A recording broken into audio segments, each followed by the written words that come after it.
Hey, everybody. Welcome into another Sober Dad Sunday. My name is Matt, and this is a place for us to just have conversation, to share uh, thoughts, ideas, wisdom. I share some things that I have learned along the way, picked up from being in recovery the last 2.5 years, from being a dad for the last, oh gosh, almost 16 years now, and just life and anything else in general. I'm looking at my reflection here and realizing just how red I look. I haven't been at the beach for a week. It was lovely. Uh, and of course, today it's Father's Day. Uh, Hope all the dads out there had a good time, that they were able to spend some quality time with their families or people with them. Of course, we know Father's Day is not always great for everybody. For some, it's a real struggle. Maybe you're mourning the loss of your own dad. Maybe you're mourning things that you didn't have that you wanted to have with a dad or other father, parental figure in your life. I couldn't even begin to try to acknowledge all the different scenarios people have going on out there, but just simply to say that I know that a day like this, where there's a lot of celebration and there's a lot of good, I also know there's some tough stuff for folks out there, and just know that you are seen and loved too. Um, Father's Day is really special to me, and it's why I'm here doing this. Obviously, the fatherhood part, but also the sober dad part. Um, 2.5, a little more than that, years ago, when my drinking was really starting to get out of hand, and it had been out of hand for some time. Starting about it. I'll uh, go revise that. It wasn't starting about it. It was out of hand. One particular night, my family and I were watching a movie, and I was doing the thing where I was getting up and filling my cup back up every 10, 15 minutes, whatever it was. And like any other idiot, I thought I was being smooth about things. I'm just going to grab this. I'm just doing this. And kids are smart. They knew exactly what was going on. And at one point, of course, as I'm stumbling back and forth, um, I think it's my oldest, said, "Dad, you're getting up and doing this like every 10 minutes. Jeez." And then my middle daughter, Claire, who was about 10 at the time, she just pulled her aside, "You're an alcoholic." And she didn't even really know what she was saying, but man, that cut deep.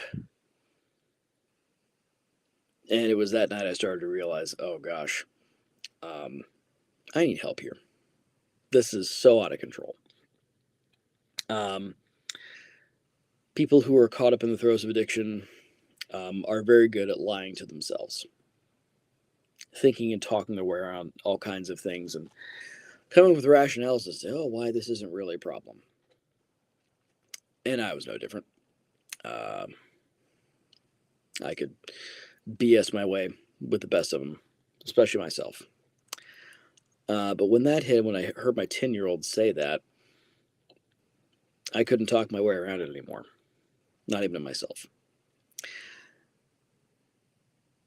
And what I couldn't talk my way around or reason my way around was, this is getting in the way. Your use of alcohol is holding you back from being the best dad that you can be for these kids. You're giving them less than what they deserve because of this crutch that you've developed, this tremendous dependence on. And that was what did it for me. Because at that point, you know, uh, a great way to deal with depression and anxiety is to send a chemical depressant coursing through your body night and day. Not a great idea. But that's what I was doing. Self-medicating all of my own self-loathing, resentments, feelings of failure, everything else was going on. I didn't care a whole lot about myself because I didn't think that highly of myself. But I did then and now think the world of those three kids. And so, yeah, I couldn't think or talk my way around anymore that I was giving them less, a lot less than the absolute best they deserved. And the only way to even try to approach giving them the best they deserve was to kick this habit. So I did. It didn't happen overnight. I did intensive outpatient rehab. I started going to meetings, got a sponsor, still go to meetings, have a sponsor, do all the things I need to do to stay sober. And one of those things, there's all kinds of lingo and things you hear in recovery.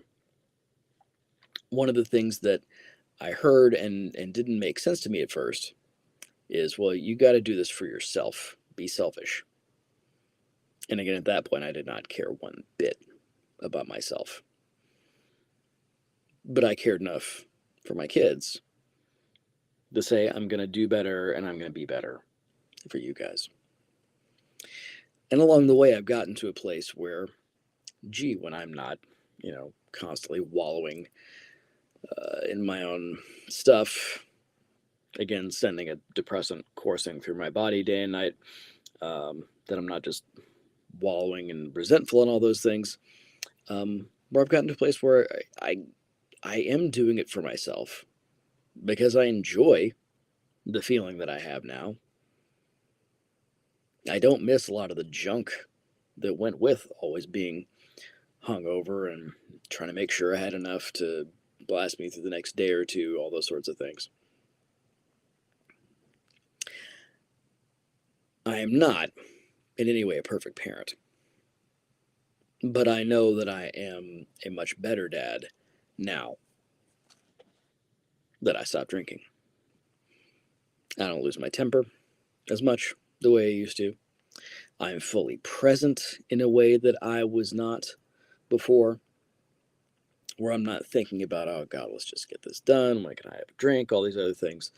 I can be there, and it's totally focused on them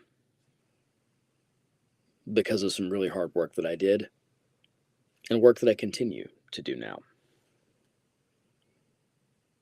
So I'm here today doing this, talking into the screen right now, and knowing that whomever, whenever you encounter this, I'm here doing this because of them.